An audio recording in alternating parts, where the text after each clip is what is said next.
حضرت جابر رضی اللہ تعالیٰ عنہ فرماتے ہیں کہ رسول کریم صلی اللہ علیہ وآلہ وسلم نے ارشاد فرمایا، اللہ اکبر، دیکھیے کہیں کہا گیا کالا کالا نبی صلی اللہ علیہ وسلم، کہا گیا کالا کالا رسول اللہ صلی اللہ علیہ وسلم، کہیں کہا گیا کالا کالا ابو القاسم صلی اللہ علیہ وسلم۔ کیسے رنگ ہیں؟ حضرت عائشہ بھی روایت کرتی ہیں حضور کی حدیث، تو کبھی نہیں کہتی کہ کالا کالا زوجی، میرے شوہر نے کہا، وہ بھی کہتے ہیں کالا کالا رسول اللہ، میرے رسول نے کہا۔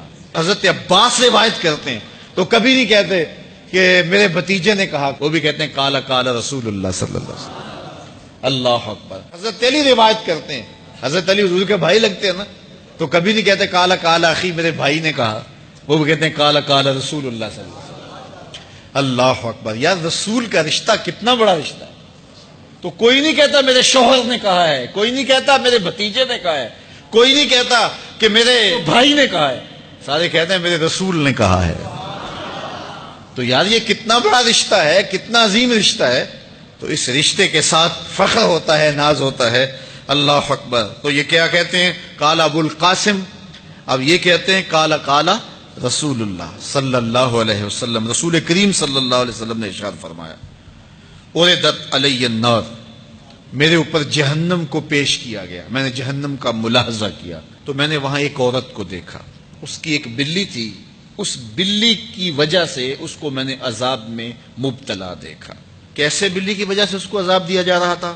اس نے بلی کو باندھا ہوا تھا، قید کیا ہوا تھا، نہ تو اس کو وہ کوئی دودھ دیتی تھی، کوئی اس کو کھانے کے لیے چیز دیتی تھی، اور نہ ہی اس کو چھوڑتی تھی کہ وہ زمین کے کیڑے مکوڑے کھا کے اپنے پیٹ کی آگ بجھا سکے، یہاں تک کہ وہ بلی بھوک کی وجہ سے مر گئی۔ رسول اللہ فرماتے ہیں بلی کی اس مالکہ کو میں نے جہنم کی آگ میں جلستے ہوئے دیکھا۔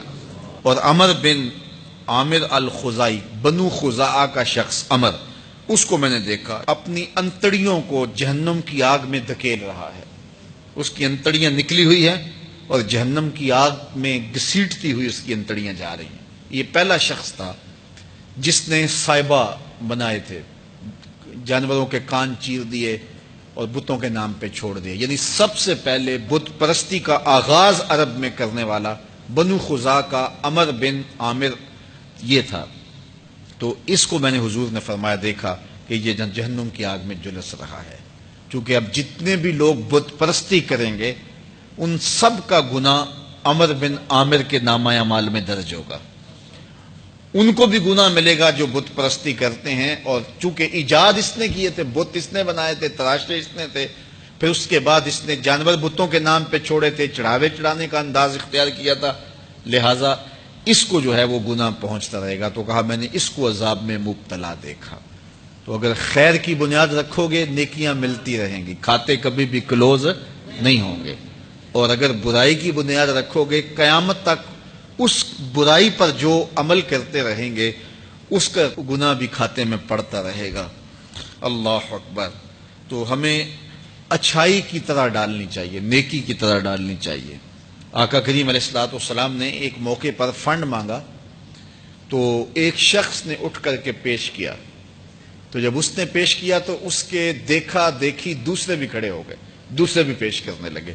بعض کا سارے خاموش ہوتے ہیں، کوئی ہمت نہیں کرتا، تو ایک کھڑا ہوا تو اس کو دیکھ کے دوسرے بھی کھڑے ہو گئے۔ تب حضور نے فرمایا تھا من سنّا فی الاسلام سنتا حسنۃ فلہ اجرھا، جس نے اسلام میں کوئی اچھا طریقہ رائج کیا اس کو اس کا اجر ملے گا، اور پھر اس کی دیکھا دیکھی جس نے بھی کوئی اچھا کام کیا اس کا اجر بھی اس کے اجر کی کمی کے بغیر اس کے کھاتے میں بھی داخل ہوتا رہے۔